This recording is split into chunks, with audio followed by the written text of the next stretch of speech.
Hello everyone, I hope you all are doing great. I am Rupesh Kumar Misra and I welcome you all to my YouTube channel Brainstorm Media. देखिए आज की video में मैं बात करने वाला हूँ सब्सिडियरी पेपर। आप लोग का जो पार्ट 2 का एग्ज़ाम स्टार्ट हो गया है लगभग 4-5-10 दिनों से, तो उसमें आपका सब्सिडियरी पेपर का एग्ज़ाम 2-4 दिन में स्टार्ट हो जाएगा।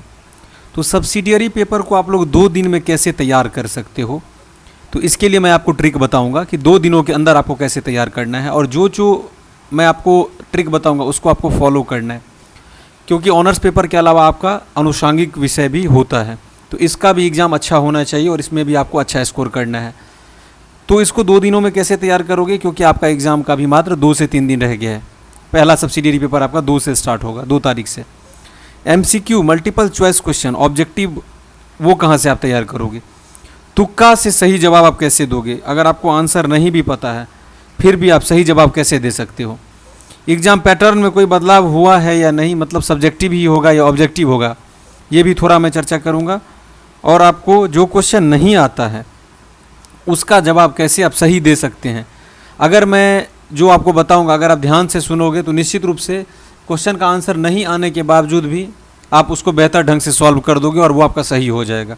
तो वीडियो को स्टार्टिंग से एंड तक जरूर देखिएगा। जितने भी छात्र पार्ट 2 एग्ज़ाम दे रहे हैं इस बार, आपको बहुत हेल्प करने वाला है ये वीडियो में आगे बढ़ने से पहले चैनल पे जो लोग नए हैं सब्सक्राइब कर बगल में बेल आइकॉन है प्रेस कर लीजिए, ताकि आपको हर एक अपडेट समय समय पे मिले। टेलीग्राम चैनल का लिंक डिस्क्रिप्शन बॉक्स में ज्वाइन कर लीजिए। यूनिवर्सिटी का अपडेट, नोट्स मटेरियल का PDF नोटिफिकेशन उस टेलीग्राम चैनल पर भेजा जाता है। आइए बात करते हैं LNMU पार्ट 2 परीक्षा 2024 में। सबसे पहला पॉइंट, सब्सिडियरी परीक्षा की तैयारी 2 दिन में आप कैसे कर सकते हैं। सबसे पहला बात, आपने इतने दिनों से पढ़ा नहीं, तो मात्र 2 दिनों में करने के लिए ऑब्वियस सी बात है कुछ टोटका अपनाना पड़ेगा। तो सबसे पहले देखिए आप लोग क्या कीजिए, MCQ तैयार करना पड़ेगा आपको, क्योंकि आपका जो पैटर्न है ना, सबसे पहले पैटर्न पे ही मैं बात कर लेता हूँ, वो ऑब्जेक्टिव ही होगा, क्योंकि कोरोना के बाद से लगातार यूनिवर्सिटी ऑब्जेक्टिव पैटर्न पर ही सब्सिडियरी का एग्ज़ाम ले रहा है। सब्जेक्टिव मतलब होता था पहले थ्योरेटिकल, तो थ्योरेटिकल एग्ज़ाम आपका नहीं होगा, ऑब्जेक्टिव आप लोग तैयार करोगे। तो पैटर्न में कोई चेंज नहीं हुआ है। बहुत से छात्रों को लगेगा कि अचानक ये नहीं हो कि हम एग्ज़ाम देने जाए तो यहाँ पर सब्जेक्टिव पेपर लिया जाए, ना जी, एग्ज़ाम ऑब्जेक्टिव ही होगा। तो 2 दिनों की तैयारी के लिए आप क्या करो कि सबसे पहले एक गेस्ट पेपर, 2 गेस्ट पेपर ले लो, 2 पब्लिकेशन का, जरूरी नहीं है सिर्फ एक पब्लिकेशन का, कोई 2 पब्लिकेशन का गेस्ट पेपर, एक पब्लिकेशन प्लस एक पब्लिकेशन, टोटल 2 पब्लिकेशन का गेस्ट पेपर। और उसका पेज बाय पेज पूरा आपको पढ़ना है, चाहे वो 200 पेज का हो, 150 पेज का हो, क्योंकि बुक पढ़ने के लिए आपके पास में अभी समय नहीं है। क्योंकि बुक पढ़ने के लिए कम से कम आपको 3-4-5 महीने पहले पढ़ना होता है, टॉपिक वाइज कि कहाँ कहाँ से क्वेश्चन पूछा गया है एग्जाम में, और उस टॉपिक, उस चैप्टर से आपको पूरा MCQ क्वेश्चन ऑब्जेक्टिव तैयार करना होता है। तो बुक से तैयार नहीं करना है, 2 गेस्ट पेपर आपको लेना है, एक नहीं 2 गेस्ट पेपर किसी 2 पब्लिकेशन का। प्रीवियस ईयर का क्वेश्चन ये तो बहुत ज़रूरी है। प्रीवियस ईयर का क्वेश्चन मतलब 4 साल का क्वेश्चन, ये पूरा आप याद कर लो, पूरा इसको सॉल्व करोगे आप, क्योंकि इसमें से क्वेश्चन रिपीट होता है। प्रीवियस ईयर में से मान के चलो कि आपका 60% क्वेश्चन रिपीट हो सकता है, और रिपीट नहीं भी होगा तो आगे मैं आपको बता रहा हूँ कि क्वेश्चन का आंसर नहीं भी आपको पता है, अब 2 दिन में तो वही करना पड़ेगा आपको, तुक्का वाला तरीका अपनाना पड़ेगा। तुक्का से कैसे सही बना सकते हो, जो क्वेश्चन नहीं आता उसका सवाल का जवाब कैसे दे सकते हो, OMR में क्या गलती आपको नहीं करना है जब आप उत्तर सॉल्व, मतलब क्वेश्चन सॉल्व कर रहे हो, रंग रहे हो, तब सब कुछ आपको सुनना है। तो गेस्ट पेपर 2 पब्लिकेशन का रखो, लाइन बाय लाइन पूरा पढ़ जाओ, और बाकी मैंने यूट्यूब पर जितना बताया है वहाँ से जाके आप देख सकते हो। प्रीवियस ईयर का क्वेश्चन पेपर, अब अभी बुक पढ़ने का आपके पास में समय नहीं है 2 दिन में। अब जो क्वेश्चन नहीं आता है उसका सही जवाब किससे दें। देखिए निगेटिव मार्किंग होता नहीं है, आपको पता है ये कॉम्पिटिटिव एग्जाम नहीं है, there is no negative marking, तो फिर क्वेश्चन छोड़ने से कोई फ़ायदा नहीं है। अगर 75 मार्क का एग्ज़ाम होता है, प्रैक्टिकल जिसका होता है उसका 75 का आपका एग्ज़ाम होता है ऑब्जेक्टिव, तो 75 का 75 जवाब आपको दे के आना है सही से, ठीक है, और 25 का प्रैक्टिकल होता है, और जिसका 100 का आपका होता है ऑब्जेक्टिव, तो फिर 100 का 100 बना के आना है। क्योंकि भागती भूत की लंगोट भली, क्वेश्चन छोड़ दोगे तो एक भी नंबर नहीं मिलेगा, और बना दोगे तो नंबर कटेगा तो नहीं, अगर गलत भी हो गया तो जो क्वेश्चन नहीं आता है ना उसको भी आपको सॉल्व करना है। और कैसे करना है, तो वो करना है तुक्के की सहायता से। तुक्का कैसे लगाना है आपको, सबसे पहले देखो तुक्के में क्या होता है कि 4 ऑप्शन, सबसे पहले आपको क्या करना पड़ेगा, 2 को एलिमिनेट करना पड़ेगा, कोई 2 जो आपको लग रहा है कि नहीं ये दोनों तो बिल्कुल नहीं होगा, जैसे ABCD ये 4 ऑप्शन मिलता है, अब इसमें से आपको लग रहा है कि नहीं ए बिल्कुल नहीं होना चाहिए या सी बिल्कुल नहीं होना चाहिए। अब बी और डी में से एक आपको सेलेक्ट करना है इस तरह से। तो आपको पहले एलिमिनेट करना पड़ेगा। मेरा भी अभी यूपीएससी का एग्ज़ाम हुआ था आपका 16 जून को। इसमें से बहुत सा ऐसा क्वेश्चन था, यूपीएससी के एग्ज़ाम पर मैं बात कर रहा हूँ। अब सोचो वर्ल्ड का सेकंड टफेस्ट एग्जामिनेशन है, उसमें मैंने एलिमिनेट करके 18 क्वेश्चन में से लगभग 15 क्वेश्चन सही बनाया। मुझे जानकारी नहीं था फिर उसके बावजूद भी। तो फिर ये यूनिवर्सिटी का एग्ज़ाम कौन सा बहुत टफ है, ये तो बहुत आसान एग्ज़ाम होता है। 15 क्वेश्चन यहाँ पर मेरा सही हुआ था, 18 में से 3 गलती हुआ। सिर्फ मैंने एनालाइज किया, एलिमिनेट किया और इसको सॉल्व कर दिया, जबकि मैंने कहीं पे नहीं पढ़ा हुआ था। तो तुक्के की सहायता से आप कैसे बना सकते हो, तो ध्यान से आप लोग उस ट्रिक को सुनिएगा, हेल्प करेगा एग्जाम में। सबसे पहले स्टेप बाय स्टेप सुनिए। स्टेप 1, सबसे पहले बात यह है कि किसी भी सवाल का सही जवाब ऑप्शन ए जो है ना वो बहुत कम होता है, याद रखिएगा हमेशा बहुत कम होता है। कोई भी एग्जामिनर इस हिसाब से पेपर सेट नहीं करता है कि बच्चों को लगे कि नहीं ए वाला ऑप्शन ही सही हो। स्टार्टिंग में वो आपको सही आंसर नहीं देंगे, वो इधर छुपाते हैं बीच में। कैसे? तो संभावना बी, सी और डी में ज़्यादा होता है, ए बहुत कम आंसर होता है। ये पहले दिमाग में आप छाप लो। जहाँ पे आपको लग रहा है कि नहीं नहीं नहीं ये ऑप्शन ए तो बिल्कुल नहीं होना चाहिए, तो बी सी डी में आपको चुनना है। और बी सी डी में से फिर एक कैसे चुनना है, ये तो नहीं है कि बी भी आप रंग दोगे, सी भी रंग दोगे, डी कोई एक ही रंगना होगा। तो कैसे रंगोगे आप उसको OMR में? OMR में सबसे पहले आपको रंगना नहीं है, क्वेश्चन पेपर को पूरा पढ़िए। क्वेश्चन पेपर पर पूरा आपको टिक लगा लेना है कि हाँ इसमें ऑप्शन ए सही होगा, इसमें ऑप्शन बी होगा, इसमें सी होगा, इसमें डी होगा। OMR पर आपका 2 घंटे का एग्जाम होता है, तो OMR रंगने के लिए आपके पास में मात्र 45 मिनट आपको रखना है। बाकी समय आप पूरा रोल नंबर, रोल कोड सबसे पहले आप भर लोगे जब रजिस्ट्रेशन नंबर वगैरह लिखना पड़ता है।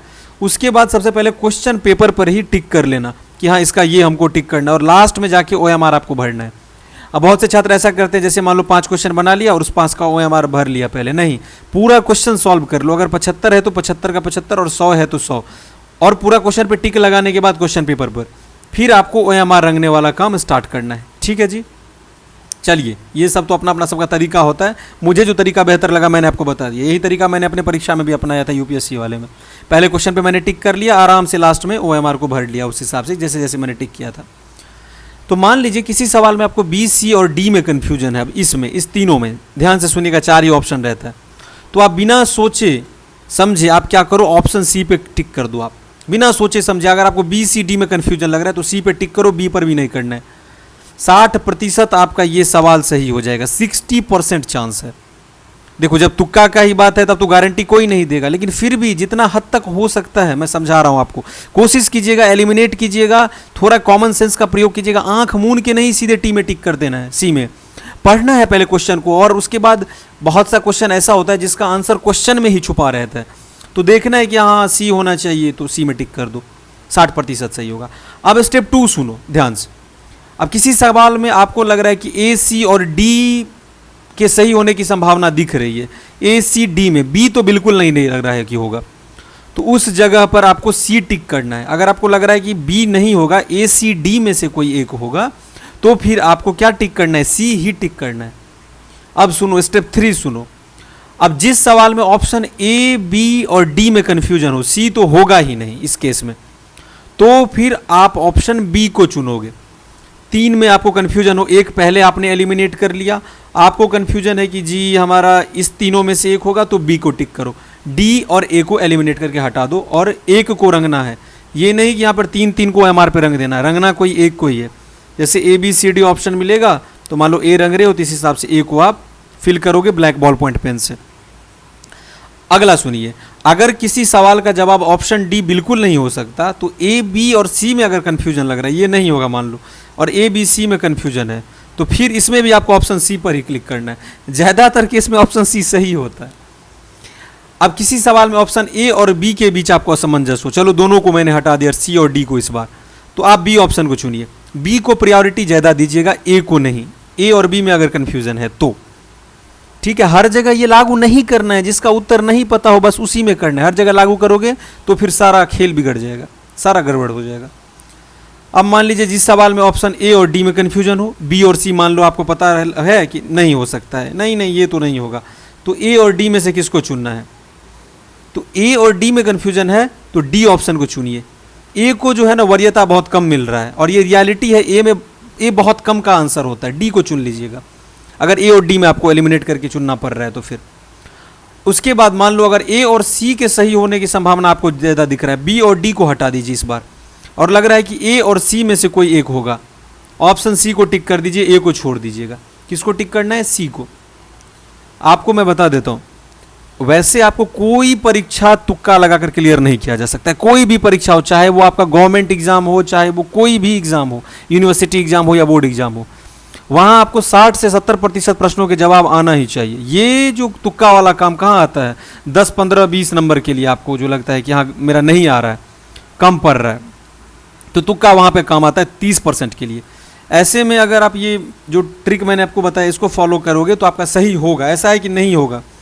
और 4 साल का क्वेश्चन भी प्रैक्टिस आप किए होगे, गेस्ट पेपर भी आप पढ़े हुए रहोगे, तो बहुत हद तक आपके पास में अनुभव रहता है कि हाँ चलो ये क्वेश्चन सेम टू सेम नहीं पूछा तो उससे रिलेटेड क्वेश्चन है, उसको आप सॉल्व कर सकते हो अपने कॉमन सेंस के आधार पर कि कहाँ से क्वेश्चन पूछा गया, किस चैप्टर से, किस टॉपिक से पूछा गया। तो हर जगह ये आपका तुक्का वाला रूल नहीं अपनाना है। पैटर्न में बदलाव बिल्कुल नहीं है। OMR में क्या गलती आपको नहीं करना है, वही बात, रोल नंबर, रजिस्ट्रेशन नंबर सही से भरिएगा, क्योंकि इसके कारण ना रिजल्ट अब्सेंट हो जाता है या पेंडिंग हो जाता है।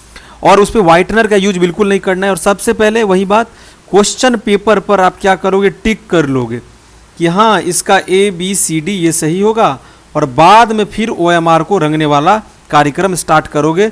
आपको रंगने में ज़्यादा से ज़्यादा 30 मिनट लगेगा, तो ठीक है 45 मिनट पहले 10-15 मिनट क्वेश्चन पेपर को दोबारा फिर पढ़ने के लिए भी दे देंगे। उसमें तो सुधार कुछ हो नहीं सकता है। एक बार जो आप रंग दोगे उसको दोबारा से फिर कुछ छेड़खानी नहीं करना है, चाहे वो सही है या गलत है। इसीलिए सोच समझ को रंगने से पहले क्वेश्चन को पढ़ना है और उसका विकल्प भी चेक करना है, ABCD में से कौन सा सही है। उम्मीद करता हूँ कि बेहतर ढंग से मैंने आपको बताया है। बाकी यहाँ पर गेस्ट पेपर आप लोग मार्केट से अभी 2 दिन के लिए खरीद लो, 2 दिनों में जो तैयारी करना है। और जो लोग तैयारी किए होंगे बुक से, प्रॉपर अच्छे रूप से पढ़े होंगे तो और बेहतर है, उनके लिए अच्छा मार्क उनका आएगा। बाकी जितना मैंने आपको बताया उतना आप फॉलो कीजिए, अधिक से अधिक वीडियो को शेयर कीजिए। वीडियो अच्छा लगा तो लाइक करने के साथ साथ चैनल पे जो लोग नए जुड़ रहे हैं सब्सक्राइब कर बगल में बेल आइकन प्रेस कर लीजिए। पार्ट 3 का तैयारी आपको यहीं से करने के लिए मिलेगा, तो आपको इस चैनल से जुड़ जाना है। हर एक कंटेंट पार्ट 3 का आपको मिल जाएगा पार्ट 2 एग्जाम के बाद। टेलीग्राम चैनल का लिंक डिस्क्रिप्शन बॉक्स में है, उसको ज्वाइन कर लीजिए। यूनिवर्सिटी का अपडेट, नोट्स मटेरियल का PDF सब कुछ उस टेलीग्राम चैनल पर आपको मिल जाएगा। हमारे साथ जुड़ने के लिए, अपना बहुमूल्य समय चैनल पर देने के लिए आप सभी का बहुत बहुत धन्यवाद।